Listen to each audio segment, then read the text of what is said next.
berpisah karena ada pertengkaran waktu ya di pagi hari. Klien saya Ibu Yulia tidak sempat menyelamatkan surat-suratnya. Yang diselamatkan adalah waktu itu hanya anak-anak, 2 orang anak ya yang masih kecil-kecil.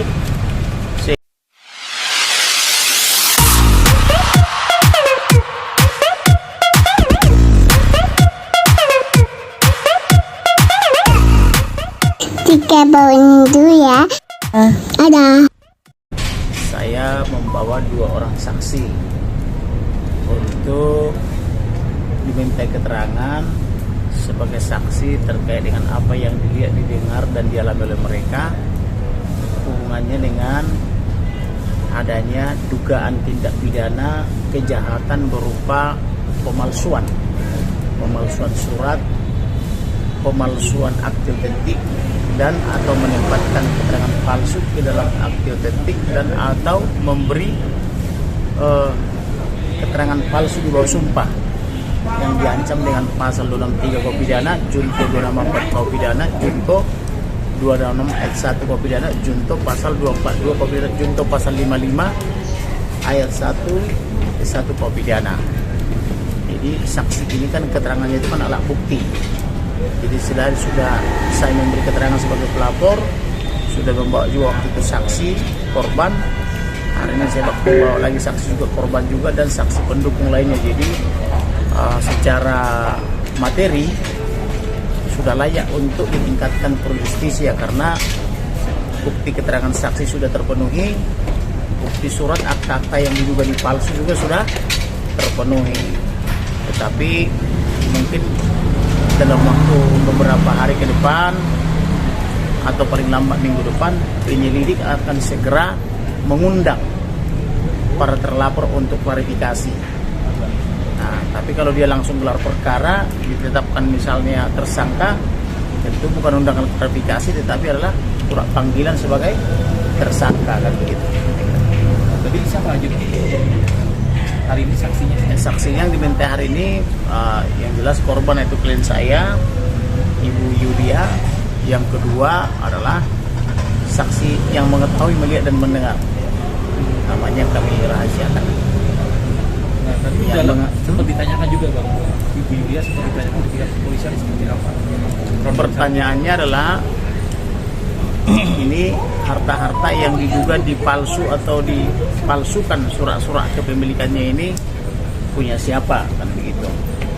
Maka Ibu Yulia menyatakan itu punya dia. Perolehannya dari mana kan begitu ya.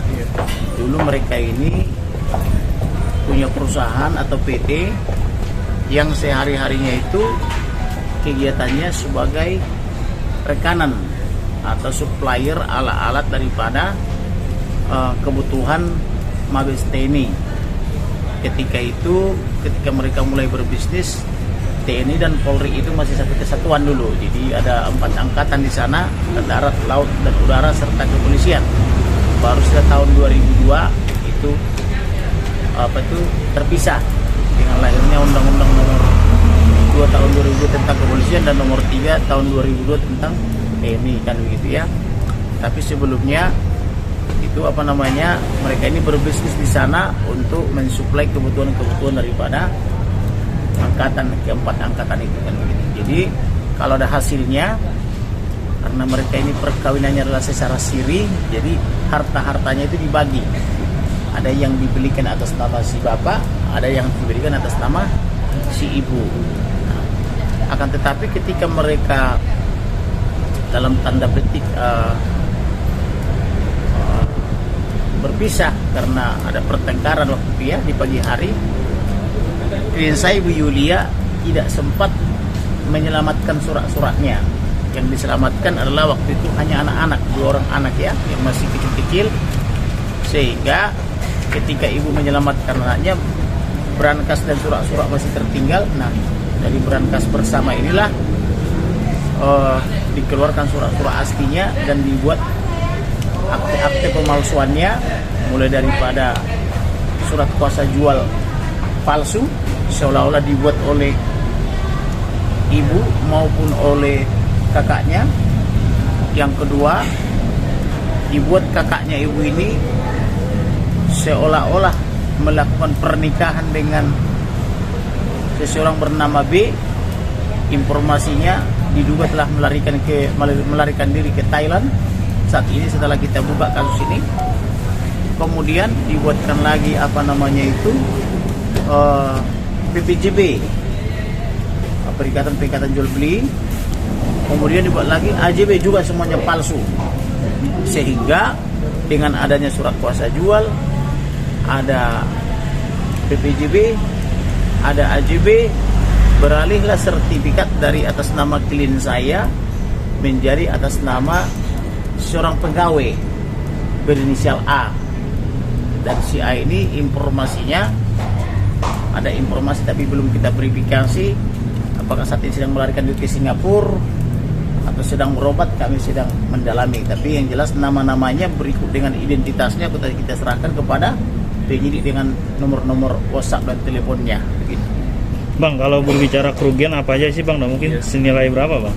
Kerugiannya ibu atau klien saya itu kurang lebih 100, untuk harga saat ini ya, 160 miliar sampai 200 miliar. Karena objek ini kan satunya itu di atas 700 meter, berada di jalan Sriwijaya, satu lagi berada di jalan Panglima Polim 3 nomor 8.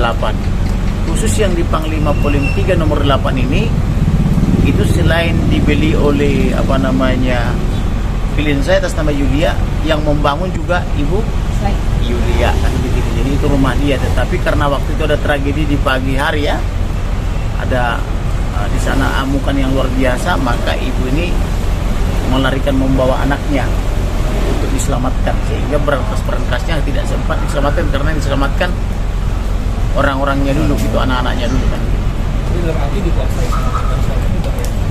Diduga dikuasai oleh mantannya, dan diduga juga mantannya terlibat dalam pembuatan akta-akta palsu ini, begitu. Tante, sejauh ini ada komunikasi nggak sih dengan mantan suami atau seperti apa? Nggak ada sama sekali. Terakhir komunikasi dengan mantan suami kapan? Kenapa? Terakhir komunikasi. Enggak ada, udah semenjak saya di sini itu udah. Kapan kejadian waktu itu, berarti kapan? Kira-kira Udah lama.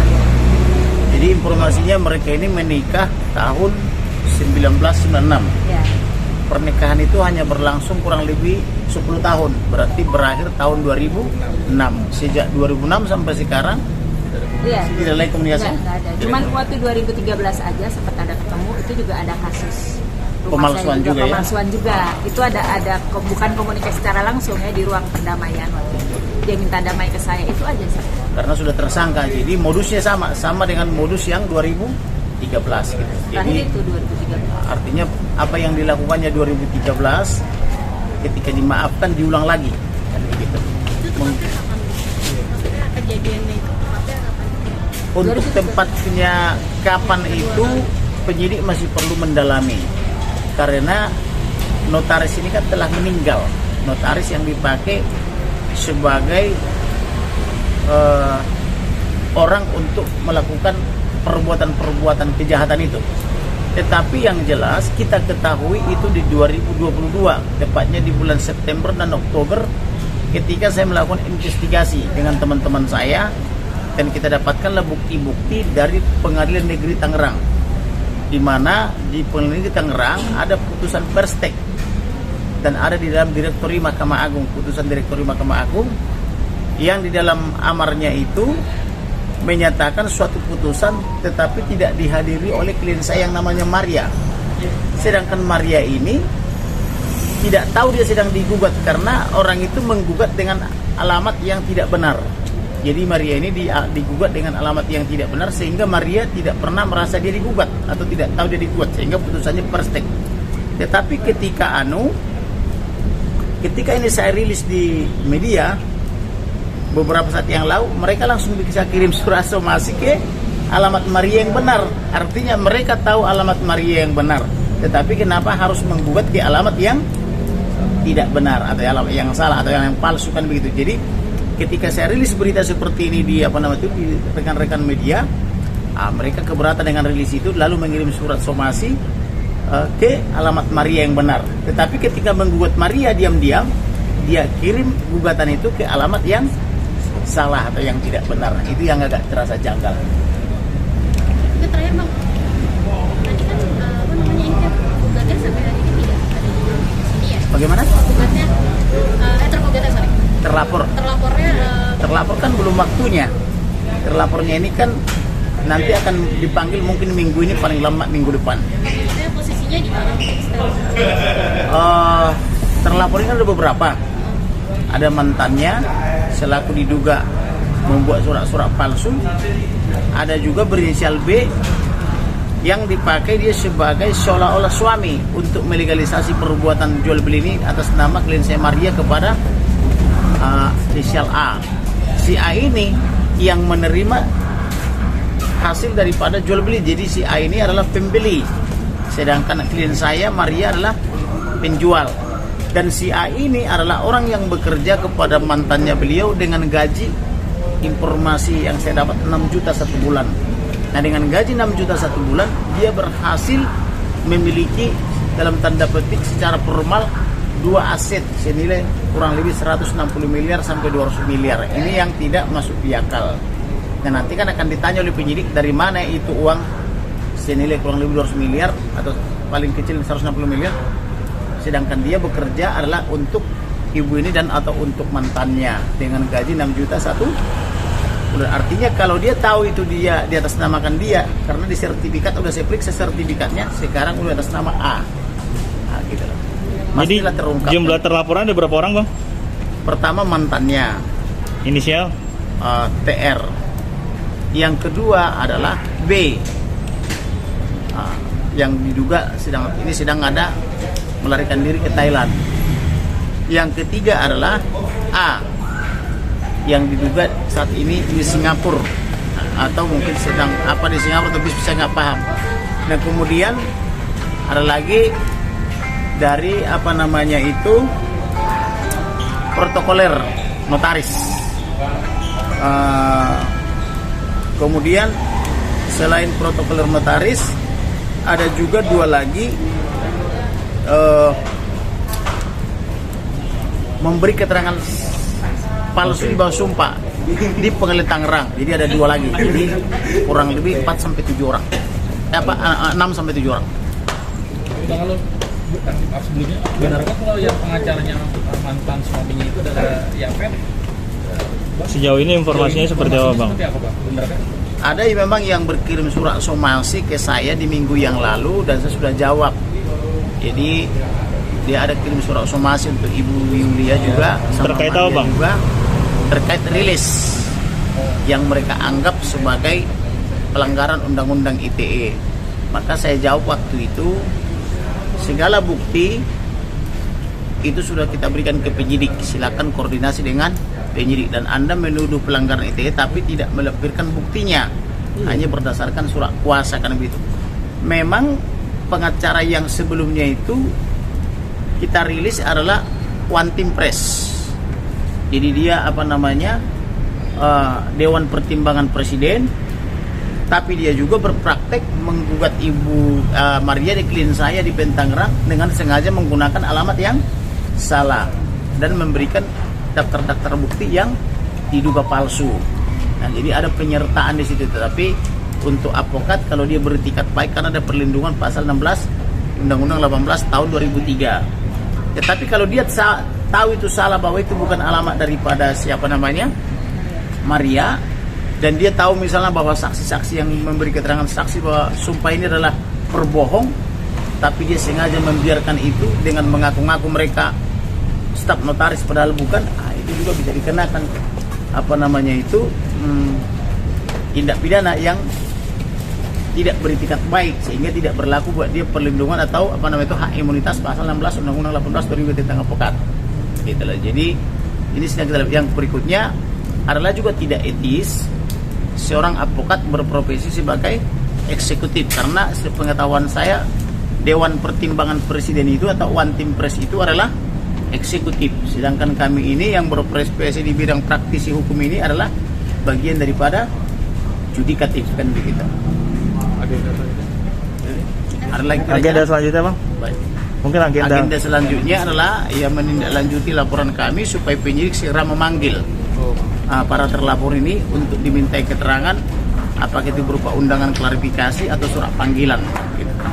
Dan harapan kami Polda Metro Jaya dalam hal ini Direktorat Kriminal Umum segera gelar perkara untuk peningkatan status dari lidik menjadi pro justisia atau menjadi sidik kan begitu.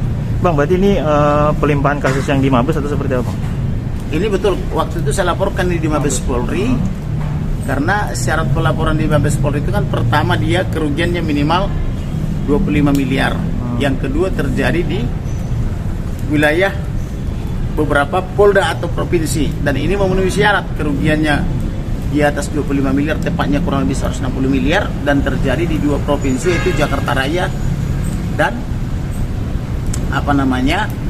Banten. Malah ada terduga terlapor ini sedang melarikan diri ke luar negeri. Harusnya ini idealnya di Barreskrim, tetapi saya tidak tahu apakah karena pengaruh daripada si One Team Press ini mengintervensi kepolisian atau tidak. Kami sedang mendalami kenapa ini bisa ke Polda Metro Jaya kan begitu. Tetapi apakah ini Polda Metro Jaya atau Barreskrim Polri, kita harapkan dia bekerja jujur, profesional, proporsional dan objektif kayak begitu. Jangan ada kepentingan lain selain kepentingan penegak hukum supaya tercapai kepastian hukum, keadilan dan pemanfaatannya. Tante, terakhir mungkin ada yang ingin disampaikan terkait kasus ini? Seperti apa? Kalau saya menyampaikan, saya pengennya masalah ini terselesaikan dengan ini ya seperti abang bilang, seadil-adilnya. Saya sebagai orang awam ya yang nggak mengerti hukumnya, saya pengen proses ini berjalan dengan baik, istilahnya tidak ada intervensi. Saya pengen keadilan yang seadil-adilnya, itu aja. Terima kasih Tuhan berkati ya. Iya. Dikit lagi bang. Siap. Tapi tadi ada gelagatnya aneh bang. Yang tadi terus bilang kirain diperiksa juga untuk dinilai keterangan. Ya berarti nggak diperiksa juga. Nggak ada berkaitan bang. Nggak ada kaitannya sama ini bang. Kami tidak bertemu. Tapi apa tidak bertemu tadi tidak bertemu. Jadi saya no comment untuk itu karena kami tidak bertemu. Terus dibilang katanya bukan kuasa hukum dari mantan suaminya. Tapi yang jelas beberapa hari yang lalu kami masih menerima surat Dari beliau? dari yang bernama seperti itu. Dari yang bersangkutan? Dari yang bersangkutan berarti ya. Kalau kita kan karena kita hidup jujur dan terhormat, kita terbuka saja kepada pers atau kepada publik. Tidak ada yang kita tutupi. Karena ini dibutuhkan informasi oleh masyarakat melalui pers, dan pers itu adalah dilindungi Undang-Undang Nomor 40 Tahun 99 tentang pers, maka kita berikan apa adanya. Apalagi sekarang ini kan dengan maraknya rekayasa dan kriminalisasi, maka keterbukaan informasi itu juga menjadi hal yang positif untuk menjadi kontrol sosial bagi pers atau rekan-rekan media atau jurnalisme kan begitu. Apakah abang melihat ada suatu indikasi ada sebuah ketakutan atau ingin lari dari masalah? Abang lihat Sebenarnya lari dari masalah itu tidak bagus. Kalau seseorang lari dari masalah, maka seumur hidup dia akan dikejar-kejar masalah sampai dia masuk neraka. Tetapi ada juga orang menyerah kepada masalah, maka dia akan dihimpit masalah. Maka menurut saya yang lebih tepat adalah hadapi masalah, definisikan masalah. Kalau memang you berbuat mengaku salah, kita carikan solusinya. Dan begitu, definisikan masalahnya, akui kesalahannya, kita carikan solusinya, maka hidup damai sejahtera. Apalagi di bulan Desember kan bulan yang penuh damai dan sejahtera kan gitu. Karena kita mau menjelang pergantian Natal dan Tahun Baru kan begitu ya bang ya. Gitu. Itulah kira-kira. Nah, sedikit bang, tadi saya agak jadi poinnya apa bang hari ini? Poinnya adalah saya membawa 2 orang saksi untuk memberi keterangan saksi sesuai apa yang dilihat, didengar dan dialami. Sekaligus menjelaskan tentang bukti-bukti yang sudah saya berikan kepada penyidik itu, apakah saksi ini mengetahui atau tidak tentang bukti-bukti itu. Adapun bukti-bukti yang sudah kita berikan ke penyidik, pertama dugaan pemalsuan KTP atau Adminduk, administrasi kependudukan, atas inisial TR. Yang kedua itu dugaan pemalsuan atas surat kuasa jual secara notaril.